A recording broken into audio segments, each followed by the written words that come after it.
Dholpur jail में कैदियों के बीच हुआ झगड़ा, जेल छावनी में हुई तब्दील। कैदियों ने जेल प्रहरियों से भी की अभद्रता। भारी मात्रा में पुलिस जाब्ते के साथ जिला कलेक्टर व एसपी पहुंचे। करीब 5 घंटे तक जेल के अंदर चला घटनाक्रम। धौलपुर जिला जेल में मंगलवार को कुछ कैदियों के बीच झगड़ा हो जाने के बाद जेल के अंदर स्थिति तनावपूर्ण हो गई। कैदियों के बीच हो रहे झगड़े को शांत कराने पहुंचे जेल प्रहरियों के साथ भी कुछ कैदियों ने अभद्रता कर दी। जेल की स्थिति तनावपूर्ण होता देख जेल अधीक्षक सुमन मीणा ने जिला प्रशासन को इसकी सूचना दी। सूचना मिलते ही जिला कलेक्टर श्रीनिधि बीटी और एसपी विकास सागवान कई थानों के जाब्ते के साथ जेल पहुंचे। पुलिस और प्रशासन ने करीब 5 घंटे की मशक्कत के बाद स्थिति को नियंत्रित कर लिया। बता दें कि जेल के अंदर मंगलवार को कुछ कैदियों में झगड़ा हो गया। इस दौरान झगड़े को शांत कराने पहुंचे जेल प्रहरियों के साथ कुछ कैदियों ने भी अभद्रता कर दी, जिससे जेल के अंदर माहौल तनावपूर्ण हो गया। इसी दौरान एक बैरक के कैदी अपनी बैरक में खुद ही बंद हो गए और प्रहरियों के कहने के मुताबिक बाहर नहीं आ रहे थे। जेल की स्थिति तनावपूर्ण होता देख जेल अधीक्षक सुमन मीणा ने सायरन बजवाया और जिला प्रशासन को इसकी सूचना दी। सूचना मिलते ही जिला कलेक्टर श्रीनिधि बीटी और एसपी विकास सागवान कई थानों के जाब्ते के साथ जेल पहुंचे। उनके साथ अतिरिक्त पुलिस अधीक्षक वैभव शर्मा, सीओ सिटी कृष्णा जांगीड़ और तहसीलदार दिनेश जोशी सहित कई प्रशासनिक व पुलिस अधिकारी भी पहुंच गए। करीब 5 घंटे की मशक्कत के बाद स्थिति शांत होने के बाद ही आला अधिकारी जेल से बाहर निकले। सूत्रों के मुताबिक जेल के अंदर नामी गिरामी बदमाश और डकैत सजा काट रहे हैं और वर्चस्व को लेकर कैदियों में झगड़ा हुआ है। झगड़े के दौरान कैदियों द्वारा स्टाफ को बंधक बनाने और कैदी के घायल होने की भी सूचना मिली थी, लेकिन जिला कलेक्टर ने इस बात से इनकार कर दिया। जेल में कैदियों में झगड़ा हुआ और स्टाफ के साथ अभद्रता की है। बता दें कि जेल में करीब 400 कैदी मौजूद हैं और इनमें नामी गिरामी बदमाश और डकैत शामिल हैं। जिला कलेक्टर श्रीनिधि बीटी ने बताया कि जेल के अंदर कुछ कैदी आपस में लड़ गए थे, साथ ही जेल के स्टाफ से भी अभद्रता की थी। कुछ कैदियों ने अपने आप को बैरक में बंद कर लिया था, जो खोल नहीं रहे थे। कैदियों से समझाइश कर बाहर निकाला और स्टाफ के साथ अभद्रता की है।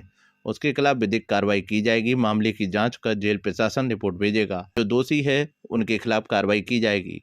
सूत्रों के मुताबिक जेल के अंदर हार्डकोर अपराधी अजीत ठाकुर के कुछ कैदियों के साथ मारपीट की थी। इसके बाद अन्य कैदियों में आक्रोश भड़क गया और झगड़े के बाद कैदियों के 2 गुट बन गए और कैदी आमने सामने हो गए। इस दौरान बीच बचाव करने गए जेल प्रहरियों के साथ भी अजीत गुट के कैदियों ने धक्का मुक्की और अभद्रता कर दी। जेल के अंदर कुछ कैदियों ने आपस में लड़ाई की और साथ ही कुछ जेल स्टाफ से भी बदतमीजी की। तो उसके बाद जेल के जो कैदी हैं एक बैरक में अपने आप को बंद करा दिया, वो कर दिया, खोल नहीं रहे थे और उन लोगों के खिलाफ जो भी विधिक कार्रवाई है वो करेंगे। उनको समझाइश करके उनको बाहर निकाल दिया, अलग कर दिया और जो भी स्टाफ के साथ बदतमीजी किया और जो भी दूसरों के साथ घटनाक्रम किया है उन सबके विधिक कार्रवाई होगी, एफआईआर भी होगी और आगे अपने जेल प्रशासन भी इनके खिलाफ इंटरनल जांच करके रिपोर्ट भेजेंगे और जो भी इसमें दोषी है उनके खिलाफ। सर कोई घायल हुआ है? चोट आई? मर नहीं, कोई घायल नहीं हुआ है। सर जैसे कि सुनने में आ रहा है कि अजीत है वो बदमाश था, उसने झगड़े की शुरुआत की और आपस में भड़ गए सभी को। देखिए, जैसे मैंने बताया कुछ जेल में जो कैदी थे आपस में लड़ाई कर दी और कुछ जेल स्टाफ के साथ भी बदमाशी की। आप जो भी नाम बता रहे हो वो इंटरनल इंक्वायरी में आ जाएगा, एफआईआर में भी आ जाएगा और आपको बता दें। सर तो जेल प्रहरियों को बंधक बनाने की मामला सूचना आ रही है, बंधक बनाया? नहीं, कोई जेल के जो भी स्टाफ है किसी को बंधक नहीं बनाया। इससे बीच में ऐसे टेंस हुई थी, हेलमेट और जैकेट वगैरह लाठीचार्ज लेके पहुंचे। देखिए, जो भी अंदर जो भी कैदी थे वो काफी संख्या में है, तो इसीलिए हमारे फोर्स पर्याप्त होना जरूरी है, इसीलिए सब प्रिकॉशन यूज किया था। बट कहीं पर भी फोर्स यूज करने की जरूरत नहीं पड़ी। एक लास्ट अभी जो बदमाशी कर रहे थे जो भी हैं इंटरनल जांच में आए, तो उनको अब दूसरी जगह शिफ्ट किया जाएगा। वो सारे बात होगी, उच्च अधिकारियों से भी बात होगी, जो भी कार्रवाई जरूरत है पूरा करें। दुष्कर्म के आरोपी को 7 वर्ष का कठोर कारावास। डीजे कोर्ट धौलपुर ने सुनाया फैसला, साथ ही 5,000 रुपये के अर्थदंड से किया दंडित। धौलपुर जिले में करीब 5.5 साल पुराने दुष्कर्म के मामले में जिला एवं सेशन न्यायालय धौलपुर ने एक आरोपी को 7 वर्ष के कठोर कारावास की सजा सुनाई है, साथ ही उसे 5,000 रुपये के अर्थदंड से दंडित किया है। कोर्ट के लोक अभियोजक शैलेंद्र मथुरिया ने बताया कि मामला धौलपुर जिले के राजाखेड़ा थाना क्षेत्र का है, जहां एक पीड़िता ने 28 जुलाई 2020 को थाने में दुष्कर्म का मुकदमा दर्ज कराया था, जिसमें पीड़िता ने बताया कि राजाखेड़ा थाना क्षेत्र का रहने वाला युवक लवकुश मुझे बहला फुसला कर ले गया और मेरे साथ दुष्कर्म की वारदात को अंजाम दिया। साथ ही फोटो खींचकर ब्लैकमेल करने के साथ साथ जान से मारने की धमकी दी। प्रकरण में जिला एवं सेशन न्यायाधीश संजीव मांगो ने सुनवाई करते हुए मंगलवार को आरोपी लवकुश पुत्र परमसुख को दोषी मानते हुए उसे 7 वर्ष के कठोर कारावास की सजा सुनाई है। साथ ही उसे 5,000 रुपए के अर्थदंड से दंडित किया है।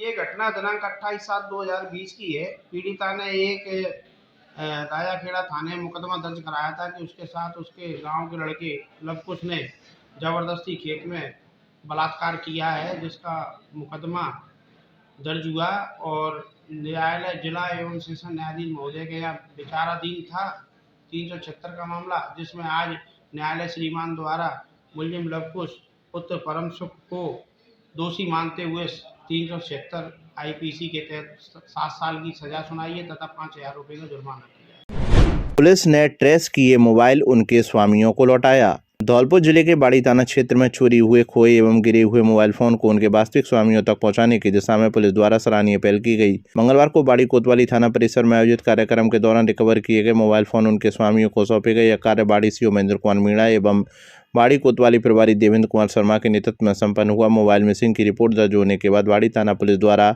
साइबर सेल की मदद से लगातार कार्रवाई की गई, जिसमें साइबर सेल के कांस्टेबल वेदांत शर्मा की कड़ी मेहनत से करीब 20 मोबाइल फोन सफलतापूर्वक रिकवर किए गए। पुलिस द्वारा मोबाइल स्वामियों को पहचान के आधार पर उनके मोबाइल लौटाए गए। इसके अलावा 8 से 10 ऐसे मोबाइल भी रिकवर किए गए जिनके स्वामी फिलहाल मोबाइल लेने नहीं पहुंचे। पुलिस द्वारा बताया गया कि शेष मोबाइल भी उचित सत्यापन के बाद जल्द ही उनके मालिकों को सौंप दिए जाएंगे। साथ ही चोरी हुए मोबाइलों से संबंधित मामलों की जांच प्रक्रिया निरंतर जारी है। सीओ महेंद्र कुमार मीणा और थाना प्रभारी देवेंद्र कुमार शर्मा ने आमजन से अपील की है कि मोबाइल गुम हो जाने या चोरी होने की स्थिति में तुरंत थाने में रिपोर्ट दर्ज कराएं, जिससे समय रहते तकनीकी माध्यमों से मोबाइल को ट्रेस कर रिकवर किया जा सके। पिछले कुछ समय से मोबाइल मिसिंग जो हुई थी उसकी हमारे पास प्रकरण दर्ज थे। प्रकरण के दौरान हमने देखा कि हमारे साइबर सेल से जो देखता है बंदा कांस्टेबल वेदांत शर्मा, उसकी मेहनत से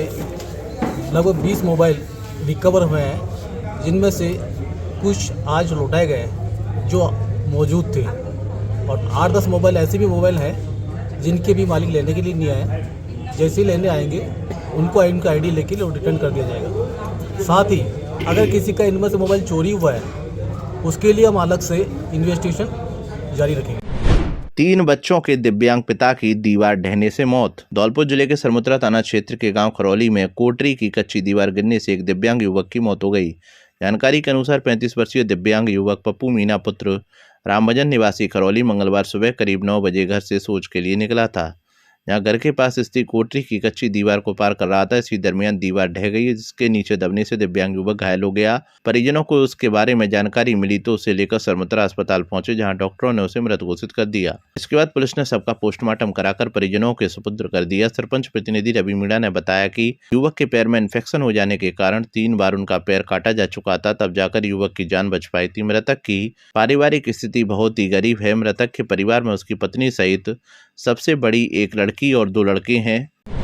सोशल मीडिया पर की भड़काऊ पोस्ट तो होगी कार्रवाई। धौलपुर जिले की बाड़ी कोतवाली थाना परिसर में सीएलजी की बैठक हुई, जिसका मुख्य फोकस सोशल मीडिया पर फैलाए जा रहे भड़काऊ, आपत्तिजनक एवं असामाजिक कंटेंट पर रहा। बैठक में सीओ महेंद्र कुमार मीणा ने कहा कि इस तरह की पोस्ट से समाज में तनावपूर्ण माहौल उत्पन्न होता है, जिससे किसी भी सूरत में बर्दाश्त नहीं किया जाएगा। उन्होंने बताया कि हाल ही में सोशल मीडिया पर कुछ असामाजिक तत्वों द्वारा समाज विशेष एवं समुदाय विशेष के खिलाफ आपत्तिजनक पोस्ट की गई थी, जिस पर पुलिस द्वारा त्वरित कार्रवाई की गई। उन्होंने सोशल मीडिया पर गलत पोस्ट करने वालों के विरुद्ध की गई कार्रवाइयों की जानकारी देते हुए स्पष्ट किया कि पुलिस की पैनी नजर लगातार बनी हुई है और दोषियों के खिलाफ सख्त कानूनी कार्रवाई आगे भी जारी रहेगी। सीओ मीणा ने बैठक में उपस्थित हिंदू एवं मुस्लिम समाज के प्रबुद्धजनों से आपसी सौहार्द एवं भाईचारा बनाए रखने की अपील की। साथ ही उन्होंने कहा कि किसी भी प्रकार की अफवाह, आपत्तिजनक पोस्ट या सामाजिक तनाव की स्थिति उत्पन्न होने पर तुरंत पुलिस को सूचना दें, ताकि समय रहते प्रभावी कार्रवाई की जा सके। उन्होंने सभी से अनावश्यक टिप्पणी और उकसावे से बचने का भी आग्रह किया। बाड़ी कोतवाली प्रभारी देवेंद्र कुमार शर्मा ने कहा कि बाड़ी की पहचान शांति और भाईचारे से है, जिसे हर हाल में बनाए रखना हम सभी की सामूहिक जिम्मेदारी है। उन्होंने आमजन से अपील की अपने परिवार समाज के लोगों को भी समझाएं तथा सोशल मीडिया पर गलत व भड़काऊ सामग्री साझा करने से रोकें। उन्होंने कहा कि पुलिस हर स्तर पर सतर्क है और शांति भंग करने वालों के खिलाफ कठोर कार्रवाई की जाएगी। बैठक में आगामी गणतंत्र दिवस 26 जनवरी के आयोजन को लेकर भी चर्चा की गई। सभी से शांतिपूर्ण, गर्मीमय और सौहार्दपूर्ण वातावरण में राष्ट्रीय पर्व मनाने की अपील की गई। बाड़ी शहर की विभिन्न नागरिक समस्याओं के समाधान के लिए बाड़ी नगर पालिका के अधिशासी अधिकारी अमिताभ मीणा को भी बैठक में आमंत्रित किया गया। उपस्थित नागरिकों के द्वारा नगर से संबंधित समस्याएं उनके समक्ष रखी गई, जिनके शीघ्र समाधान का आश्वासन ईओ द्वारा दिया गया। संदिग्ध परिस्थितियों में 25 वर्षीय विवाहिता की मौत। धौलपुर जिले के सैपुताना क्षेत्र के सेमरा गांव में सोमवार को एक 25 वर्षीय विवाहिता की संदिग्ध परिस्थितियों में मौत हो गई। पुलिस ने सूचना मिलने पर सबको जिला अस्पताल धौलपुर की मोर्चरी में रखवाया। मृतका की पहचान सेमरा निवासी अजय कुशवाहा की पत्नी रेखा के रूप में हुई। परिजनों ने बताया कि रेखा की शादी करीब 7 साल पहले सेमरा गांव के अजय कुशवाहा से हुई थी। उसका मायका फूलपुरा गांव में है। सोमवार सुबह रेखा घर पर काम कर रही थी, तभी अचानक उसकी तबीयत बिगड़ गई। परिजन उसे तुरंत उपचार के लिए जिला अस्पताल धौलपुर ले गए, जहां चिकित्सकों ने उसे मृत घोषित कर दिया। मामले की संदिग्ध प्रकृति को देखते हुए जिला अस्पताल पुलिस चौकी को सूचित किया गया। इसके बाद सबको मोर्चरी में रखवाकर सैपू थाना पुलिस को जानकारी दी गई। पुलिस ने मंगलवार को पोस्टमार्टम कराकर परिजनों को सब सुपुर्द कर दिया। ये कल कोई लेडीज थी जो खेत में काम कर रही थी, तो वहाँ अचानक बेहोश होकर गिर पड़ी। उसके परिजन यहाँ लेके आए धौलपुर, तो यहाँ अस्पताल मृत घोषित कर दिया। पंचायतनामे कार्रवाई हेतु आया। ट्रेन की चपेट में आने से 40 वर्षीय युवक की मौत। धौलपुर जिले के मनिया क्षेत्र में बड़ा गांव के पास रेलवे ट्रैक पर एक 40 वर्षीय व्यक्ति की ट्रेन की चपेट में आने से मौत हो गई। घटना की सूचना मिलने पर पुलिस मौके पर पहुंची और सबको कब्जे में लेकर मोर्चरी में रखवाया। मनिया थाना प्रभारी नीरज शर्मा ने बताया कि मृतक की पहचान नरेश पुत्री हीरालाल निवासी रंजीतपुरा कोलारी के रूप में हुई थी। प्रारंभिक जानकारी में सामने आया कि नरेश मानसिक रूप से परेशान चल रहा था। इस संबंध में परिजनों ने भी पुलिस को जानकारी दी। थाना प्रभारी के अनुसार घटना के कारणों की जांच की जा रही है। फिलहाल यह स्पष्ट नहीं हो पाया है कि यह हादसा या आत्महत्या का मामला। पुलिस ने सभी बिंदुओं को ध्यान में रखते हुए जांच कर रही है। बदमाशों ने कोल्ड स्टोरेज के चौकीदार से की मारपीट। धौलपुर जिले के मनियाताना क्षेत्र के गांव टांडा में स्थित एक कोल्ड स्टोरेज के चौकीदार के साथ मारपीट का मामला सामने आया। मामला 18 जनवरी की रात्रि का बताया जा रहा है। जानकारी के अनुसार टांडा निवासी सुरेश जाटव अमान सिंह कोल्ड स्टोरेज टांडा में चौकीदार का कार्य करता है। 18 जनवरी की रात्रि को कुछ बदमाश बाउंड्री से कूदकर कोल्ड स्टोरेज परिसर में घुस गए, जहां चौकीदार को बंधक बनाकर मारपीट की, जिससे वह घायल हो गया। घायल व्यक्ति के पुत्र धर्मेंद्र सिंह ने बताया कि घटना को लेकर पुलिस को सूचित करते हुए शिकायत दी है। आके दबोच लिया, मारपीट की मेरी, 5-6 लोग गए। 18 तारीख की रात अमान सिंह कोल्ड स्टोर चौकीदारी काम करता हूँ। मेरी छाती पर कट्टा रख दिया, मुझे चवाट डेढ़ थी, उन्होंने मारपीट किया। बीबी जी राम जी को लेकर भाजपा ने की प्रेस वार्ता। धौलपुर जिले में भारतीय जनता पार्टी द्वारा सर्किट हाउस में बीबी जी राम जी को लेकर प्रेस वार्ता की गई। जहां प्रेस कॉन्फ्रेंस को संबोधित करते हुए पूर्व सांसद डॉक्टर मनोज राजौरिया ने कहा कि कांग्रेस वर्षों से गांव, गरीब और मजदूर के नाम पर केवल राजनीति करती आई है, जबकि धरातल पर उसके पास दिखाने को कुछ भी नहीं। कांग्रेस मनरेगा, गरीब कल्याण, आवास, स्वास्थ्य और रोजगार जैसे विषयों पर झूठा नैरेटिव गढ़ती है, जबकि सच्चाई यह है कि भाजपा सरकार नई योजनाओं को पारदर्शी, प्रभावी और अंतिम व्यक्ति तक पहुंचाने योग्य बनाया। उन्होंने बताया कि इस अभियान के तहत जनसंवाद, चौपाल, बैठकों और घर घर संपर्क के माध्यम से जनता को जगाएगा। इस मौके पर जिला अध्यक्ष सहित पूर्व विधायक सुखराम कोहली, डॉक्टर शिवचरण कुशवाहा, दुर्ग सिंह अंधाना, बांकेलाल लोधा, जगमोहन बघेल, मुकेश सक्सेना आदि भाजपाई मौजूद रहे। जी राम जी नरेगा को, महात्मा गांधी नरेगा योजना को सुधार करके बीबी जी राम जी योजना मोदी सरकार ने लागू की है। इस योजना में ग्रामीण क्षेत्रों में आधारभूत संरचना और रोजगार उपलब्ध कराने के लिए 100 दिन के बजाय 125 दिन, साथ में ही कृषि के दौरान 60 दिन जो की छुट्टी दी गई है। ट्रांसपेरेंसी बढ़ाने के लिए AI का उपयोग करते हुए डिजिटल मैपिंग के माध्यम से उसकी हाजिरी और उसके कामों की समीक्षा करना और आधारभूत संरचनाओं को विकास करने के लिए राज्य सरकारों की भूमिका भी बढ़ाना, प्रशासनिक खर्चों को बढ़ाना, ऐसे को अनेकों सुधार नरेगा के अंदर करके उसको नए नाम से राम जी के राम से, ताकि देश के अंदर राम राज्य की स्थापना हो। देश के सब जाति, धर्म, सभी ग्रामीण क्षेत्र 2047 तक विकसित भारत में अपनी भूमिका निभा सकें और राष्ट्र के साथ कदम से कदम मिलाकर प्रत्येक ग्राम पंचायत चल सके। इसलिए जी राम जी योजना इस देश के इतिहास में इस ग्रामीण के क्षेत्रों के उन्नति के लिए बहुत महत्वपूर्ण योजना साबित होगी। धौलपुर जिले में जयपुर डिस्कॉम के एक्सीएन विवेक शर्मा ने मचकुंड रोड स्थित ऑफिस पर जनसुनवाई की। इस दौरान बिजली से संबंधित कुल 32 प्रकरण सामने आए, जिनमें से 19 का मौके पर ही समाधान कर दिया गया। जन सुनवाई में 12 उपभोक्ताओं ने बिजली बिलों में समस्या बताई, जिनके बिल संशोधित करने के निर्देश दिए गए। इसके अतिरिक्त विद्युत आपूर्ति से संबंधित 6 मामले भी आए, जिन पर संबंधित जेईएन को सुधार के निर्देश दिए गए। एक्शियन विवेक शर्मा ने बताया कि वित्तीय वर्ष 2025-26 में डिस्कॉम द्वारा निर्धारित 100% राजस्व वसूली लक्ष्य प्राप्त करने और उपभोक्ताओं की बिल संबंधी समस्याओं के समाधान के लिए विशेष जन सुनवाई का आयोजन किया जा रहा है। उपखंड में शिविर भी लगाए जा रहे हैं। जन सुनवाई में 5 से 10 वर्ष पुराने बिजली कनेक्शन के बिल संबंधित प्रकरण भी आए, जिनके निस्तारण के लिए आवश्यक दिशा निर्देश दिए गए। एक्शियन ने कटे हुए उपभोक्ताओं से बकाया राशि जमा कराकर नए कनेक्शन लेने के लिए आवेदन करने की अपील की, ताकि उन्हें मुख्य धारा में लाया जा सके। इसी क्रम में दरियापुर, मरौली, सागरपाड़ा, भोगीराम कॉलोनी में बिजली घरों पर शिविर आयोजित किए गए। इन शिविरों में गैर उपभोक्ताओं को कनेक्शन लेने के लिए प्रेरित किया गया। साथ ही डीसी, पीडीसी उपभोक्ताओं के परिसरों की जाँच की गई और उनसे बकाया बिल जमा कराने का तगादा किया गया। डिस्कॉम लगातार बिल बकायेदारों से बकाया राशि जमा कराने की अपील कर रहा है और स्थानीय स्तर पर शिविर लगाकर अधिक से अधिक लोगों को लाभ पहुंचाने का प्रयास कर रहा है। आज एक्शन ऑफिस धौलपुर में जन सुनवाई का आयोजन किया गया। इसमें 32 प्रकरण आए, जिनमें से कुछ प्रकरणों का तो मौके पर ही निस्तारण किया गया है।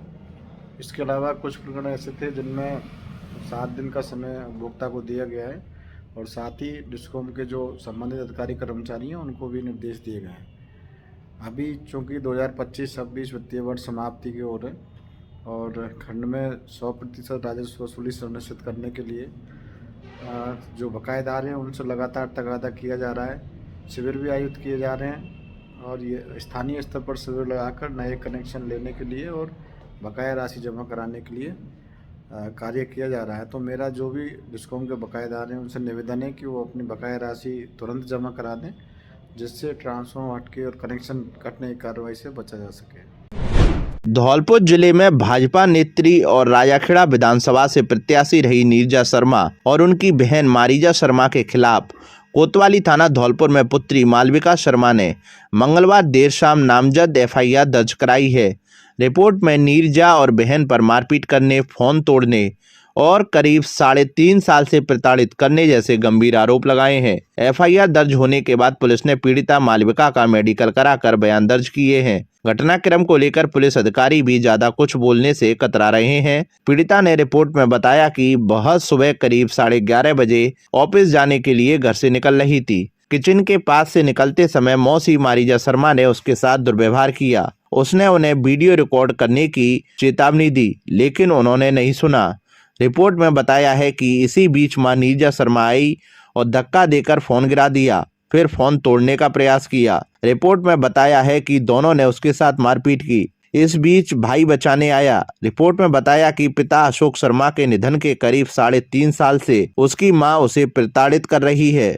मालविका के फोटो भी सोशल मीडिया पर वायरल हुए हैं। वहीं भाजपा नेत्री नीरजा शर्मा ने भी अपने पुत्र दुष्यंत और बेटी मालविका पर मारपीट के आरोप लगाते हुए मामला दर्ज कराया है। घर खाली करने के भी आरोप लगाए हैं।